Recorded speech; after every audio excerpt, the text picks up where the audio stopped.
Hi everyone, it's Annalisa and welcome to my channel. Today I want to talk about the divine masculine and what exactly does the divine masculine really need from their divine feminines.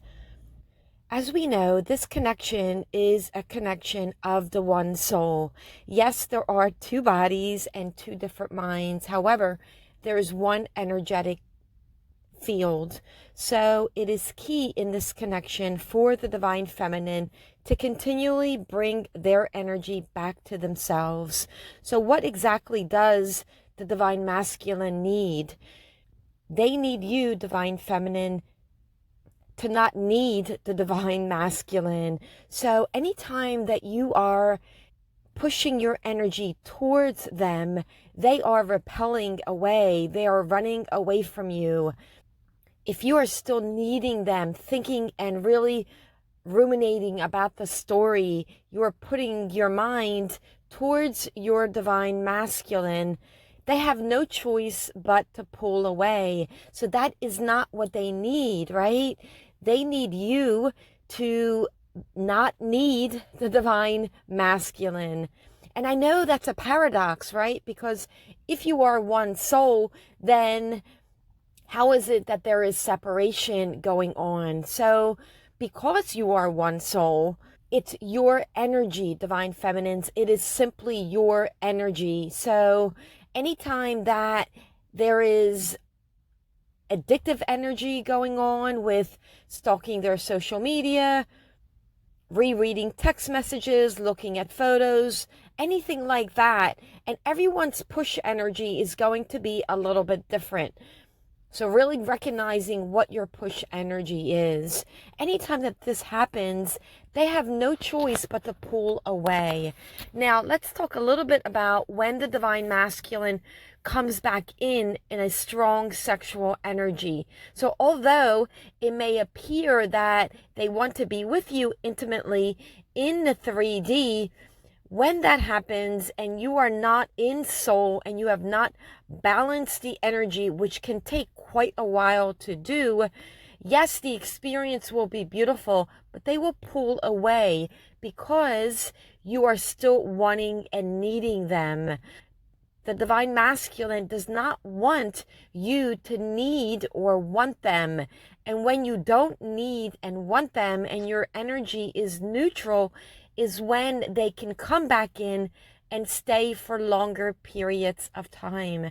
So this is a real important point for the divine feminine to kind of grasp and to be in a neutral energy, to really neutralize the energy that you have and shift into an energy of not caring whether they come or go.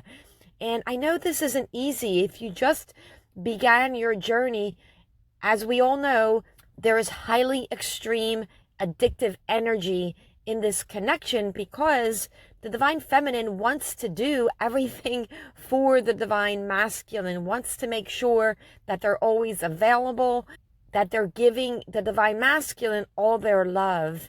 But this isn't a soulmate connection. You can do that with a soulmate.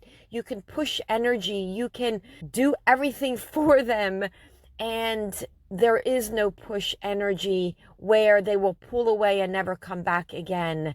This connection is completely the opposite of a soulmate, normal 3D connection. This is a 5D connection, so it has to be looked at from a divine love.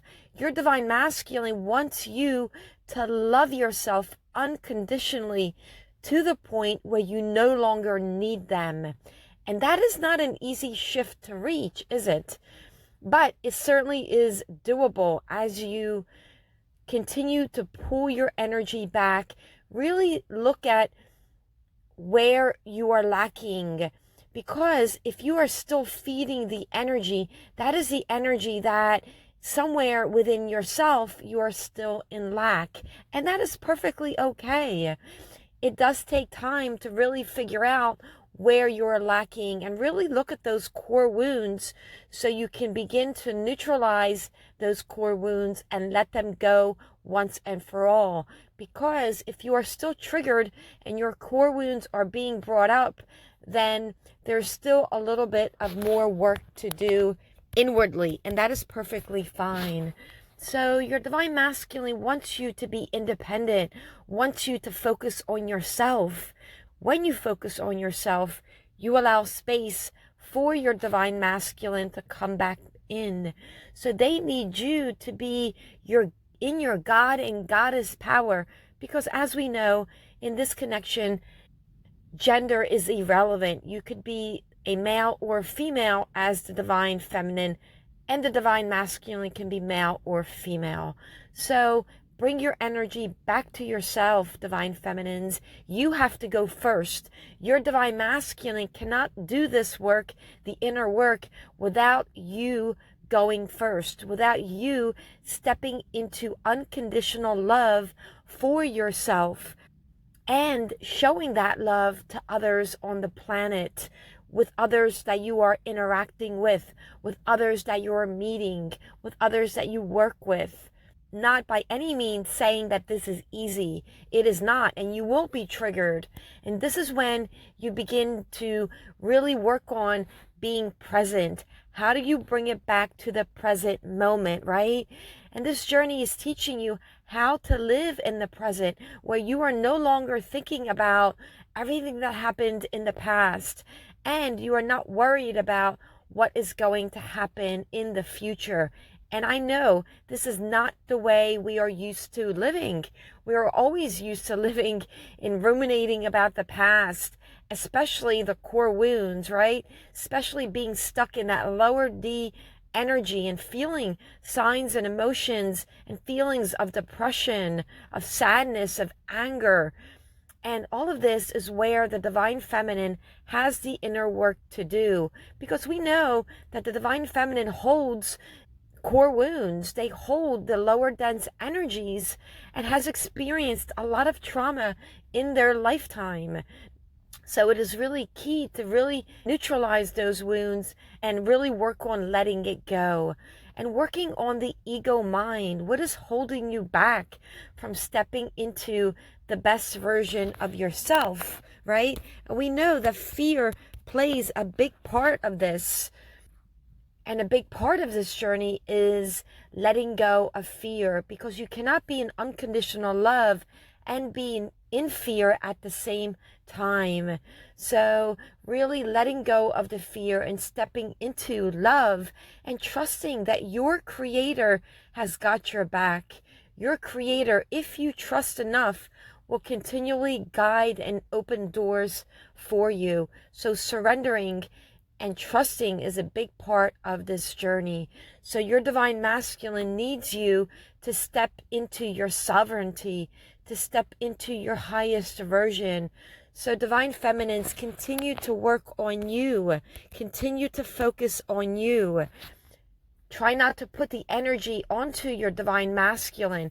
They will come back in when the time is right, and they will stay when the time is right, when your energy is more neutralized. Even though your divine masculine is not portraying this to you, it may seem like they want to be with you, and then they ghost you again, and then they don't speak to you for another 3 months.